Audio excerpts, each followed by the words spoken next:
Saya mimpi yang pribadi itu hampir udah nggak ada. Buku TCRI pun hampir sudah tidak ada mimpi pribadi kecuali satu, utang lunas saat itu. Itu yang sangat personal itu, utang lunas. Kalaupun ada adendum tambahan itu ya berhenti di pengen punya istri, pengen punya anak, ngebahagiain ortu, keluarga, manfaat, selesai. Tapi yang keduniaan, kayak percis kemarin ada yang nanya, kalau kehilangan apa ya yang orang kalau hilang malah seneng gitu. Jawabannya apa? Ada yang nanya tuh, kehilangan apa yang kalau hilang malah seneng? Kalau hilang tuh kita malah seneng. Kalau kehilangan keinginan dunia kali ya? Dia bilangnya kehilangan bini gue nyebelin tuh. Kacau. Enggak deh, saya udah pernah hampir merasakan itu. Enggak deh, enggak. Dia belum tahu kalau bini tahu dia. Belum tahu dia. Saya jawab kehilangan harta. Dia responnya nggak percaya gitu. Nggak mungkin ini ada orang biasa aja kehilangan harta. Iya bener saya bilang.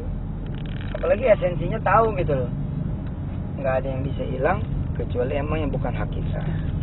Nggak ada yang bisa diambil kecuali yang memang Allah izinkan untuk diambil. Dan tidak ada yang terambil kecuali konversiannya cakep. Lebih baik. Konversiannya cakep. Entah itu dosa, entah itu umur ya Kak. Entah itu diganti dengan yang lebih better ya. Lebih baik.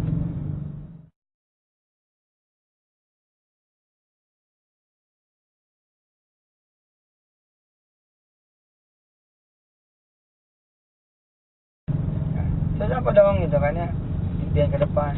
Saya tuh pengen ngelihat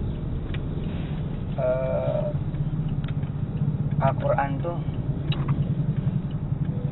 menjadi sesuatu yang benar-benar dirasa penting, benar-benar diperlukan, benar-benar memainkan peranan asas dalam kehidupan seseorang.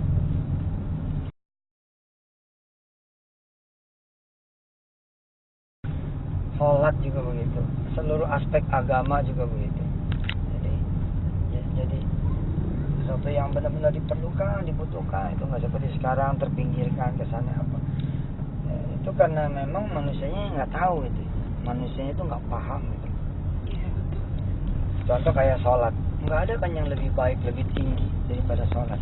Tapi pengetahuan orang akan sholat itu memang terlalu sedikit gitu. Udah mah dia nggak belajar, rahasia besar juga nggak bakalan dikasih sama Allah begitu saja gitu. Tanpa ada perjuangan orang tersebut mencari gitu. Saya ngasih ilustrasi tentang Quran, tentang sholat gitu. Sesuatu yang sebenarnya reachable gitu ya. Dia tuh bisa diraih itu, misterinya, keagungannya, kemuliaannya, the secretnya, the powernya itu bisa diambil. Memang harus ada passion, harus ada needs, harus ada wants, harus ada kemudian keinginan yang kuat dari seseorang untuk menggapai itu. Saya kasih contoh ilustrasi sederhana. Ketika Rasulullah SAW itu pulang dari Mi'raj, okay? Kira-kira begitu ya, di depan Ka'bah lah di Makkah, beliau ditanya sama orang kafir, "Ya Muhammad, apa engkau betul pernah ke Masjidil Aqsa?" Katanya semalam ke Masjidil Aqsa. Muhammad jawab, "Iya betul." "Oke, show me. Tunjukin kepadaku kalau emang engkau pernah benar pergi ke Masjidil Aqsa, tunjukin kepada saya. Saya mau nanya nih." Sebelum saya terusin cerita ini, kita mencoba pindah dulu ke zaman sekarang. Sekarang ini kan zamannya Google Eye. Iya enggak? Google Eye. Jadi semua sudah ditanam di kacamata Google, informasi-informasi itu gitu, dan geraknya pakai mata. Jadi pengenalnya itu ya, recognizer-nya itu adalah mata kita. Untuk menjawab pertanyaan itu, Nabi Muhammad itu dia pasti bisa jawab itu. Tapi inilah Allah menghendaki ada sejarah. ada ilmu yang mau di-share ke manusia di abad-abad berikutnya hingga akhir zaman nanti. Rasulullah itu kan pergi dengan kecepatan super cepat ya, yang hingga sekarang belum ada yang menyamai. Teknologi itu saja sudah membuat orang kafir gedek-gedek gitu, zaman itu. Orang zaman sekarang masih ketalar nih kalau orang sekarang gitu. Ya. Dulu Rasulullah bisa melihat itu kan ada berapa batang kurma yang beliau lewatin di kebun si fulan.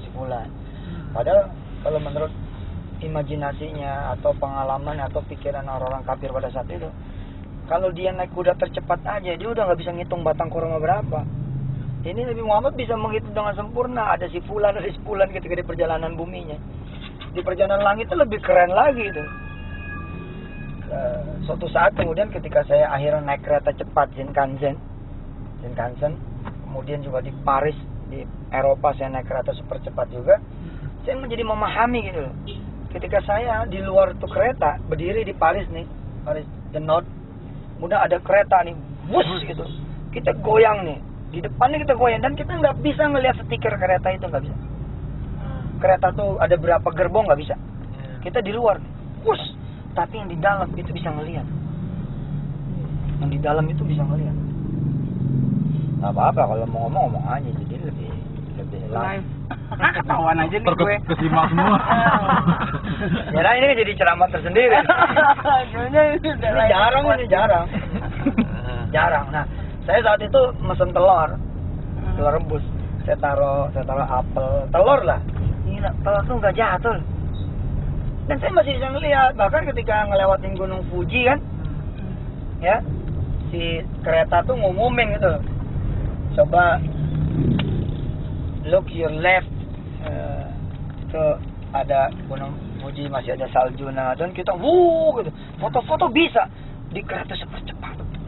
Bayangin coba teknologi apa yang dimiliki oleh Burak, ya, segitu cepatnya, tapi Rasul masih bisa melihat itu. Kayak bercanda ya, Rasul masih bisa memotret. Nah, cuman waktu itu Rasul kan memang hebat, dia menunggu jawaban dari Allah. Jadi ketika ditanya sama orang ini, beliau meminta Jibril hadir. Asik ya. Tolonglah Jibril hadir nih, saya mau ditanya sama orang. Teruslah Jibril jider. Kalau Jibril bawa teknologi touchscreen, ya, layarnya sudah invisible screen, oke? Unseen. Ya. Tapi masih pakai touchscreen. Kira-kira Rasulullah bakal tambah disebut sebagai penyihir bukan? Iya. Laqala alladziina kafaru in hadza sihrun mubin. In hadza illa sihrun mubin. Pasti tambah disebut sebagai sihir. Apalagi kalau sampai Rasul begini, nanya apa gitu kan ya? Tiangnya ada berapa? Bentar. Ya saya tuh digituin, saya di zoom, nanya retak yang pintu mana sih retak? Bentar. Saya, itu orang tambah bingung. Udah malah layarnya nggak kelihatan.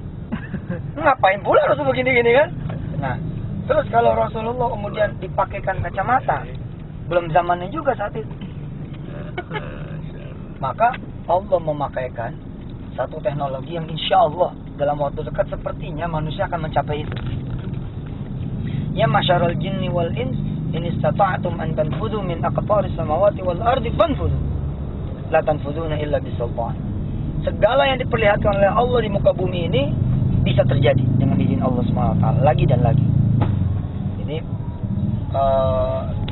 tinggal bagaimana manusia mencapainya. Nah, tidak ada yang mencapai kecuali Allah bilang bisultan, dengan sultan, dengan kekuasaan dari Allah SWT.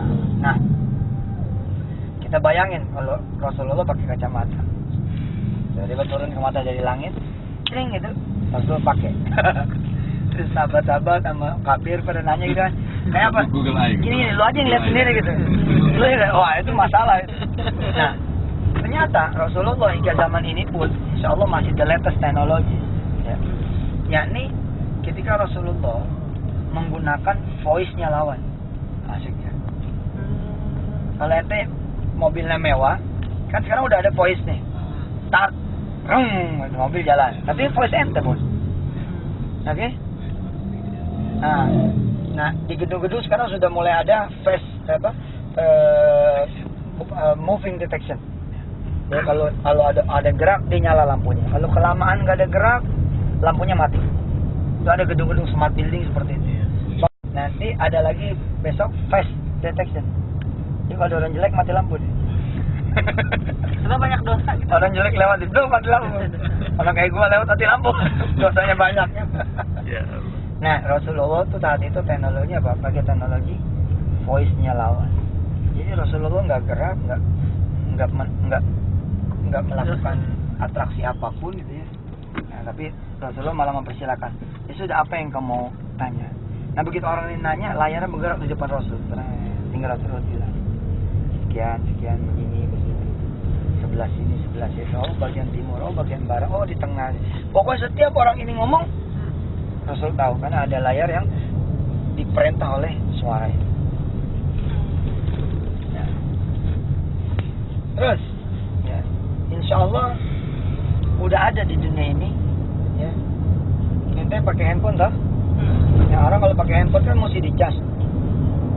Enggak? Nah, casnya itu kan lama sih. Setengah jam, 1 jam, ya ada yang malah sehari penuh, ya kan? Nah, ini udah mulai ada yang cuma dicolokin sekali doang, cek, tuh langsung penuh baterainya. Udah ada. Nah, ketika ngomong-ngomong tentang itu, ternyata ada lagi yang lebih gila lagi. Apa kata ini orang ITB? Oh, Pak Ustadz, udah berhasil sih, dia bilang gitu. Cuman belum di publish dan belum jadi sesuatu. Ya, ini wireless. Jadi ini handphone. Charger. Iya, ini handphone dipasangin wireless di kantor. Ya, wireless aja, tinggal ditaruh doang ini. Set, hidup langsung. Ya. If Gila. ya, if itu jika. Oke. Why itu kenapa? Paham gak lo? If jika. Oke. Saya mau melakukan koneksi antar server pesantren ke Telkom, Indosat, Telkomsel, yang lain lah ya. Maka saya akan melakukan proses yang namanya host to host. Oke, dari server saya ke servernya orang yang kita tuju. Yang wireless kayak apa sholat? Itu tinggal langsung connect gitu tadi. Tinggal begini doang nih, Allah, apa jeder langsung ke the grid server, bus nanti dari sana kemana-mana tuh. Ya, ketika saya nyiapin buat PSI nih, all payment, all payments for all gadget yang saya lakukan, saya nggak perlu membangun yang lain-lain. Saya hanya perlu mempersiapkan PSI ini sebaik-baiknya, lalu kemudian connect ke orang yang atau lembaga yang sudah ready untuk itu. Nah, Allah ready for all. That's the mindset Ustadz untuk PSI ya. Itu menjawab pertanyaanmu tadi, Mbak ya. Yang mana jebret, begitu jebret maka saya bisa memakai seluruh powernya. Nah, kita membangun yang lain. Siapin aja diri lu. Punya sekian jutanya itu. Bukan, siapin diri lu untuk menerima powernya orang. Nah, sholat ini lu nyiapin diri untuk menerima powernya Allah.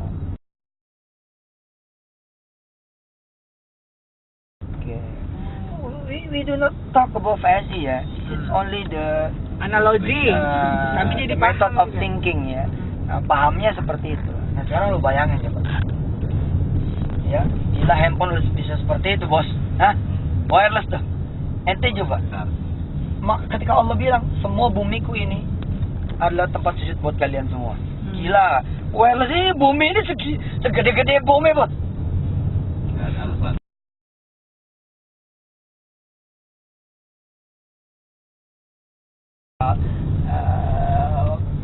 Aktivasinya Allahu Akbar tadi.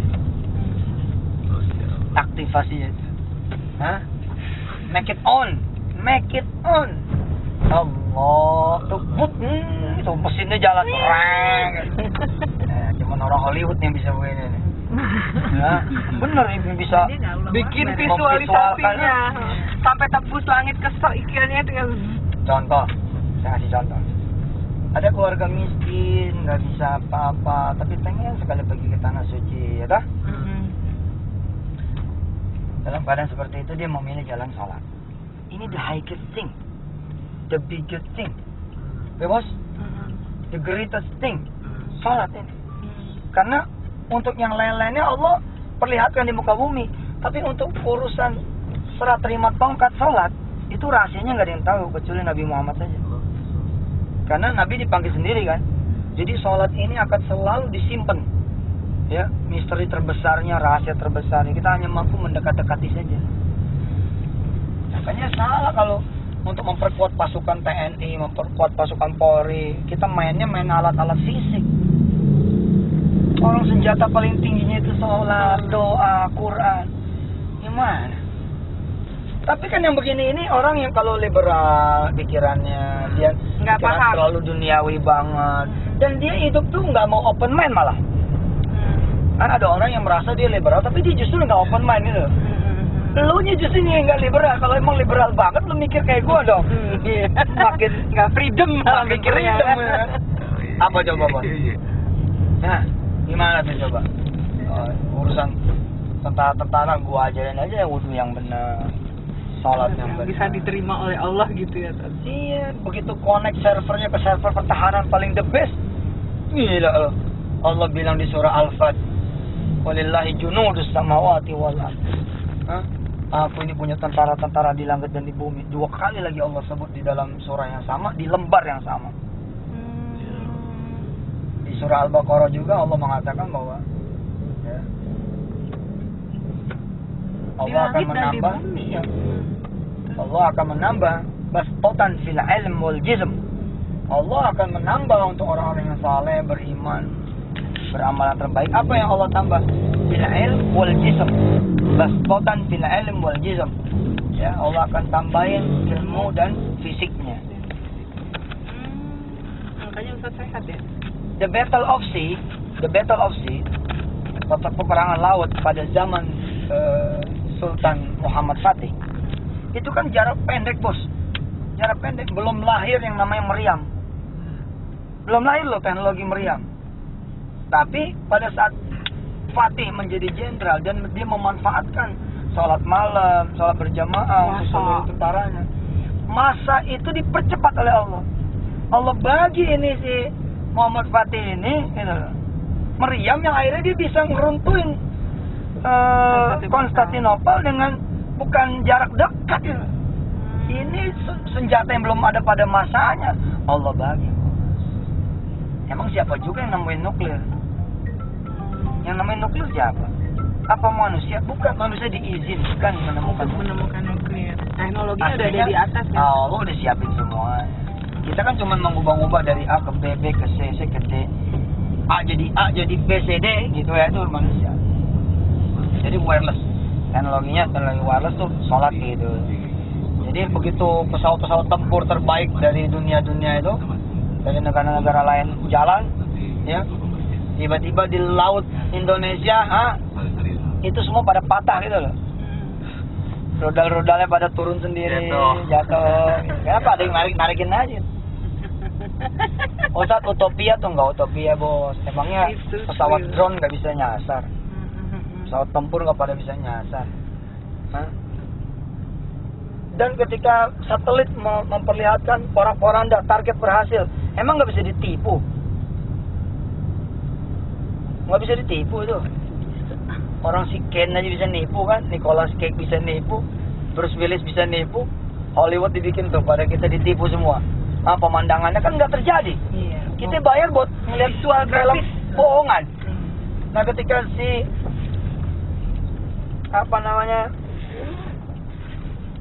operator bom yang jaraknya beribu-ribu kilometer dari negara yang lain itu kan, tinggal terus dia bilang udah selesai, udah hancur. Padahal layar itu dibikin oleh Allah. Di sononya malah lagi happy, bos, lagi pada ngeteh.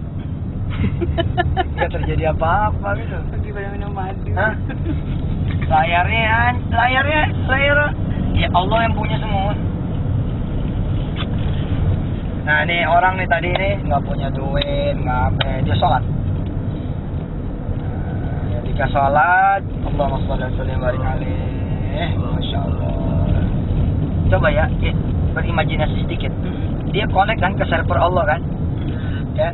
ke Allah nih, figure itu server lah, dung ke atas begitu, connect saya, Allah kasih lagi ke dunia kan, duanya tiba-tiba ada satu paman bangun jam 2:30 nih, jam yang sama, terus dia bangun istrinya, dia bangun deh, abang kok mimpi ya gitu, kata nih paman, mimpi lagi dari Mekah sama adanya kita tuh.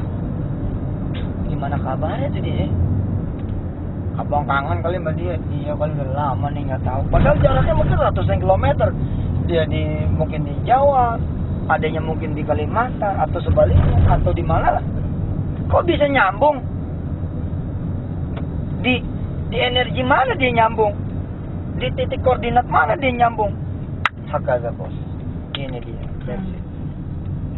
Keren banget. Koordinat mana dia? Keren banget. Ya tidur lagi katanya, tidur lagi dah, masih ada waktu nih, setengah jaman.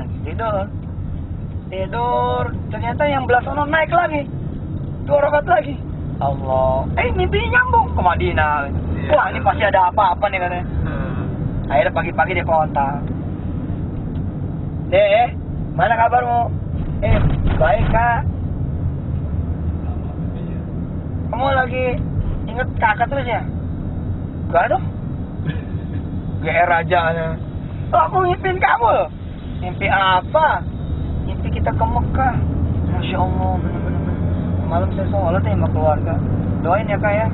Enggak, kita nggak minta duit, minta didoain aja. Enggak. Ini kalau udah mimpi gini pasti ada amanah dari Allah. Udah. Ya, kita berangkat ya. Kita daftar di siang ini. Masya Allah.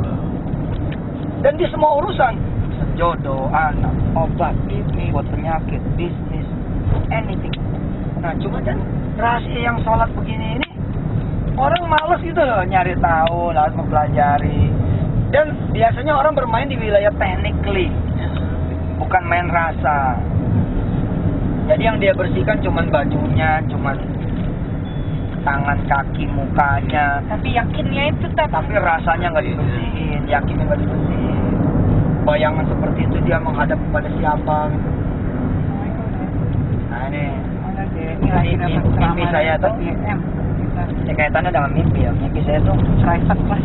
Bagaimana caranya ya supaya kemudian Islam ini menjadi benar-benar solusi gitu, bahwa oh iya ya, ngapain jauh-jauh gitu ya, ngapain jauh-jauh kita mencari yang Allah udah ngasih senjata yang paling hebat gitu. Apalagi kan Allah bilang kalau sholat itu masih di luar aku, sedekah sebagai senjata masih di luar diriku, doa juga itu masih bukan, ini aku ngasih aku sebagai senjatamu gitu.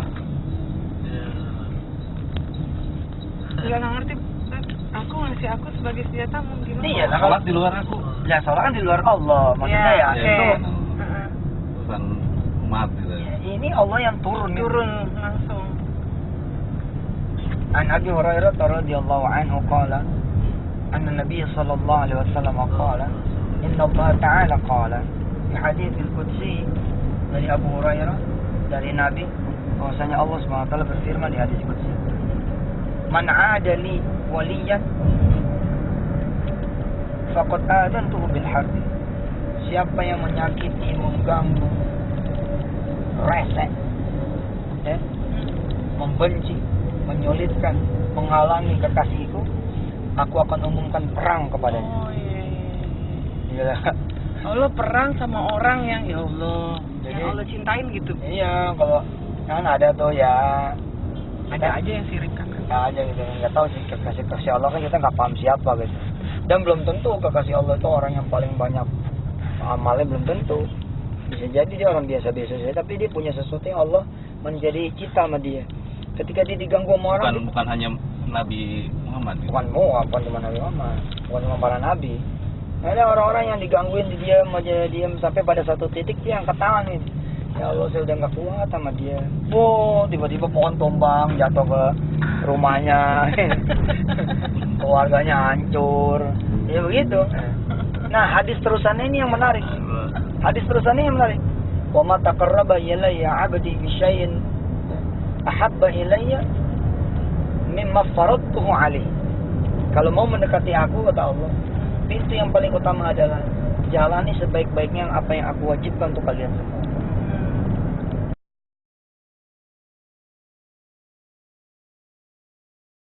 Nah problemnya tadi itu kita nggak punya romantisme pengetahuan gitu ya. Ketika kita sholat garing banget, ketika kita puasa garing banget. Padahal ketika puasa ini luar biasa. Ketika puasa malaikat tuh bingung, ini naruh skornya di mana? Kalau sedekah tuh dikali 10 kali 700. Quran juga begitu. Nah kalau puasa gimana? Kata Allah apa? Minggir. Urusannya aku yang ganti kok. Wa ana ajzibi. Aku yang akan langsung membalas. Keren banget ya Allah. Tidak ada manusia yang tahu balasannya kayak apa, coba bayangin. Wah.